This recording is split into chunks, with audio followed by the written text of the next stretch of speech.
안녕하세요 여러분. 그들의 사운드 세계 한산돈입니다. 혹시 이런 경험 있으신가요? 구급차가 멀리서 다가올 때는 삐뽀 삐뽀 이렇게 하다가 눈앞을 지나가거나 빠져나갔을 때 삐뽀 삐뽀 이런 식으로 뭔가 소리가 확 바뀌는 그런 순간들, 이거 단순히 멀어져서 낮게 들리는 게 아닙니다.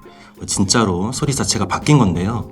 오늘은 바로 그 이유, 도플러 효과에 대해서 이야기해 보려고 합니다. 지금 우리가 도플러 효과라고 부르는 이 현상, 이거 누가 처음 생각해낸 걸까요? 바로 오스트리아 물리학자 크리스티안 도플러라는 사람인데요. 1842년도 도플러는 별이 움직이면 빛의 색이 달라질 수 있다라는 이론을 먼저 발표했어요. 그러니까 처음엔 천문학적 가설이었죠. 근데 이걸 소리에도 적용해 볼 수 있다고 생각을 했습니다. 그럼 그걸 어떻게 증명했을까요? 3년 뒤인 1845년도 네덜란드의 과학자 부이스 발로트는 이 이론을 실험으로 증명하기 위해서 진짜로 기차의 관악기 연주자들을 태웁니다. 그리고 기차를 전속력으로 플랫폼을 지나가게 한 거죠. 연주자들은 계속 같은 음을 연주했어요. 그리고 절대 음의 높낮이를 바꾸지 않았습니다. 그런데 플랫폼에 서 있던 사람들은 기차가 다가올 때는 높은 음정의 소리, 그리고 지나간 뒤에는 낮은 음정의 소리로 들었다는 겁니다. 도플러 효과가 실제로 존재한다는 걸 처음 귀로 확인하고 증명된 역사적 순간이었죠. 지금 우리가 쓰는 속도 단속 레이더나 기상청의 도플러 레이더, 그리고 별의 거리 측정, 사이렌 소리의 설계까지 다 여기서 시작된 거랍니다. 도플러와 발로트는 이걸 무려 180년 전에 감으로 알아낸 거죠. 정말 대단하지 않나요? 소리를 내는 물체가 가까이 오면 소리가 높게, 그리고 멀어지면 낮게 들리는 건데, 사실 소리는 변하지 않았는데 소리를 내는 물체가 움직이기 때문에 우리 귀에 다르게 들린다는 겁니다. 그럼 왜 이런 소리가 나는 걸까요? 사실 전부 파동 때문이에요.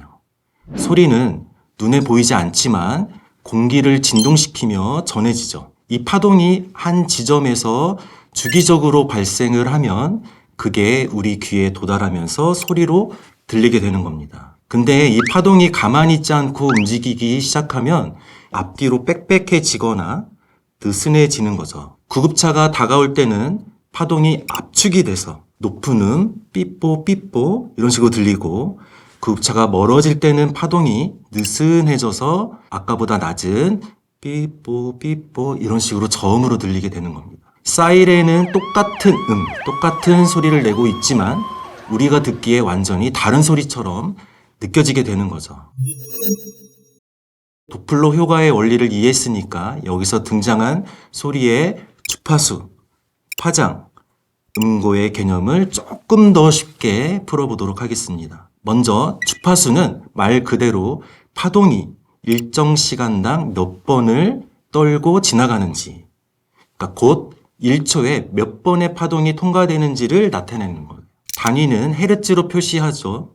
주파수가 높다는 것은 1초에 굉장히 많은 파동이 지나간다는 것이고, 주파수가 낮다는 것은 적은 수의 파동이 지나간다는 뜻이에요. 참고로 사람이 들을 수 있는 주파수, 가청 주파수라고 얘기를 하는데 20Hz부터 20000Hz까지이죠. 예를 들어 20000Hz는 1초에 2만 번의 파동이 지나간다 라고 생각하면 되죠. 두 번째, 파장은 파동과 파동 사이의 길이를 뜻합니다.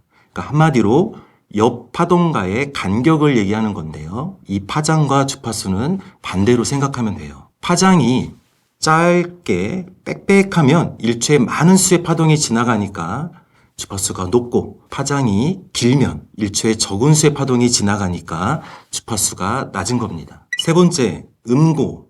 음고는 우리가 느끼는 소리의 높낮이에요.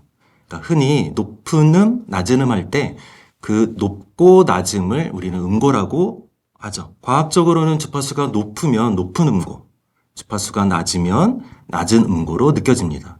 예를 들면 피아노에서 높은 음 건반을 누르면 고주파 소리가 나고 낮은 음 건반을 누르면 저주파 소리가 나는 거죠. 아닙니다.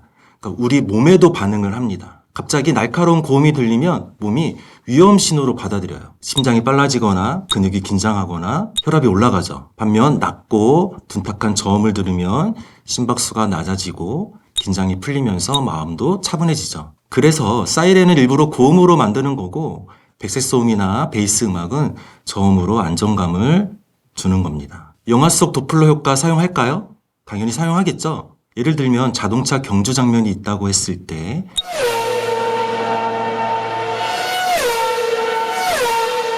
그거 말고도 전투 장면에서 총알이 지나가는 소리, 하늘을 나는 헬기 소리,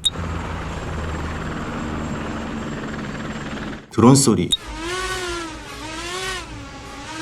이런 전투기 소리들도 다 도플러 효과를 사용을 할 거예요. 이 모든 게 도플러 효과의 연출 방식이죠. 소리로 거리감, 속도감, 또한 심리적인 몰입도도 조절하는 거죠. 도플러 효과는 움직이는 소리의 착청 현상이라고 말할 수 있습니다. 구급차가 삐뽀삐뽀 하는 건 어떻게 보면 우리 귀가 속고 있는 것이라고 할 수 있죠.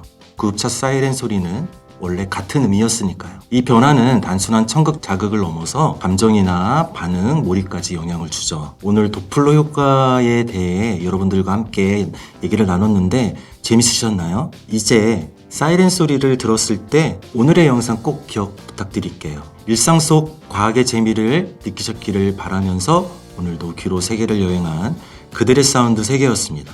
다음 편에서는 더 재밌는 이야기를 갖고 찾아오겠습니다. 구독과 좋아요는 사랑입니다.